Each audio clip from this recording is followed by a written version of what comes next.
এই যে মানুষের যে আকাঙ্ক্ষাগুলি সেই আকাঙ্ক্ষা সে পূরণ করতে পারছে না। সরকারের নির্দেশে এরকম নৃশংসভাবে আজকে ঢাকা ইউনিভার্সিটিতে আবারও হামলা হলো। খুবই নৃশংসভাবে পুলিশ হামলা চালিয়েছে।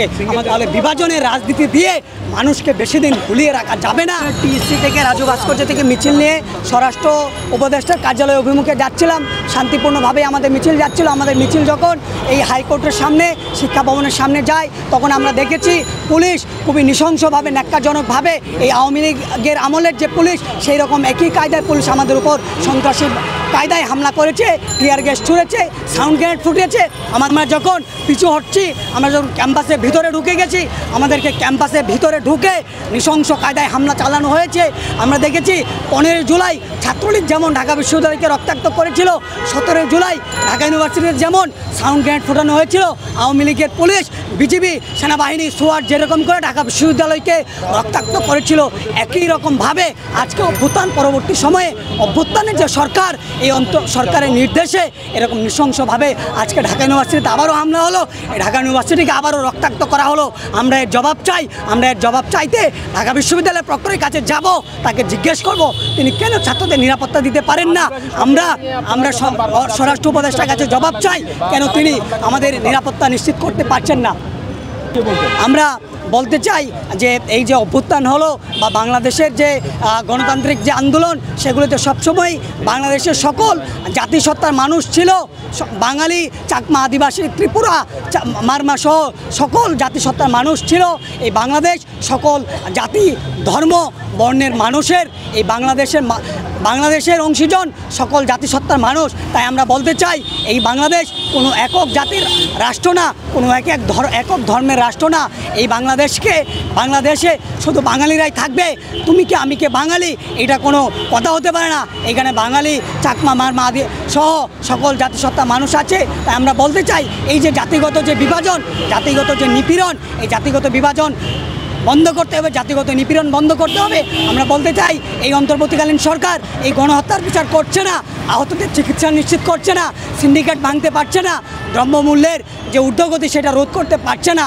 এই যে মানুষের যে আকাঙ্ক্ষাগুলি সেই আকাঙ্ক্ষা সে পূরণ করতে পারছে না।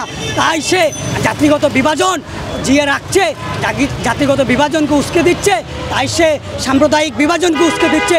আমরা বলতে চাই এই সরকারকে হুঁশিয়ারি দিয়ে বলতে চাই এই যে বিভাজনের রাজনীতি, এই বিভাজনের রাজনীতি করে কেউ কোনোদিন তার ক্ষমতা ধরে রাখতে পারে না।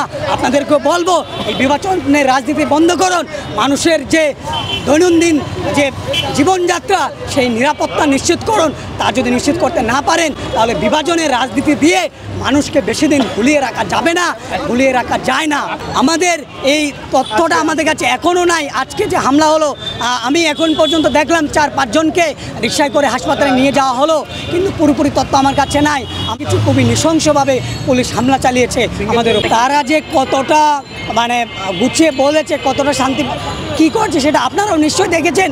আপনারা সংবাদকর্মীরা নিশ্চয়ই সেখানে উপস্থিত ছিলেন এবং আপনারা এই জাতির সামনে এই বিষয়টা তুলে ধরবেন, সেটা আপনাদের কাছে আমাদের প্রত্যাশা। আমরা দেখেছি আমাদের মিছিল তারা পুলিশ ব্যারিকেড দিয়ে আটকিয়েছে। আমরা ব্যারিকেড পর্যন্ত পৌঁছানোর আগেই তারা টিয়ার গ্যাস ছুঁড়েছে। ব্যারিকেড পর্যন্ত পৌঁছানোর আগেই আমাদের প্রতিনিধি টিম স্বরাষ্ট্র উপদেষ্টার কার্যালয়ে যাবে এই কথা তারা বলেছে। এটা কোনোভাবেই সত্য হতে পারে না, সেটা আপনারাও দেখেছেন নিশ্চয়ই। কি উপকার হবে, কি ক্ষতি হবে, তার থেকে বড় ব্যাপার আমার কাছে যেটা মনে হয় এই যে সংবিধান, এই সংবিধানে বাংলাদেশের সকল জাতিসত্তার মানুষকে স্বীকৃতি দেওয়াটা উচিত। সকল মানুষের নিরাপত্তা নিশ্চিত করা সংবিধানের দায়িত্ব। কিন্তু আমরা দেখছি এই সংবিধান খুবই অগণতান্ত্রিকভাবে এই সকল জাতিসত্তার স্বীকৃতি দিচ্ছে না। একমাত্র সকল মানুষকে বাঙালি বানিয়ে দেওয়ার একটা চেষ্টা।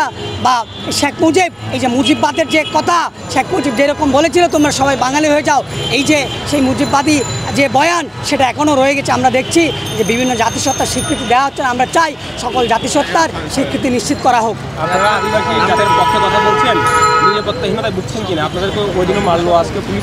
নিরাপত্তাহীনতায় তো নিশ্চয়ই ভুগছি। বাংলাদেশের সকল মানুষ যারা নিপীড়িত, বঞ্চিত, সকল মানুষই ছাত্র জনতা নিরাপত্তাহীনতায় ভুগছে।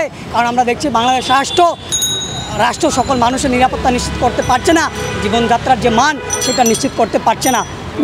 এবং আমরা দেখছি যেই হচ্ছে তার গণতান্ত্রিক অধিকার নিয়ে কথা বলছে তার উপর হামলা করা হচ্ছে, তাকে এখনও মামলা দেওয়া হচ্ছে, সেই ফ্যাসিস্ট কায়দায় হয়রানি করা হচ্ছে।